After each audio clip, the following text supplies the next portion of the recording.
You ask Tiger to solve. This deals with linear equations with one unknown. The final result is x equals -5/4. Let's solve it step by step. Swap sides. Isolate the x. Multiply both sides by inverse fraction 3/2.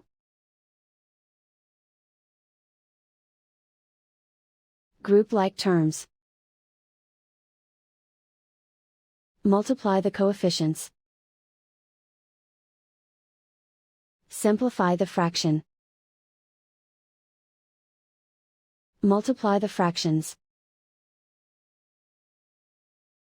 Simplify the arithmetic. And so the final result is x equals -5/4.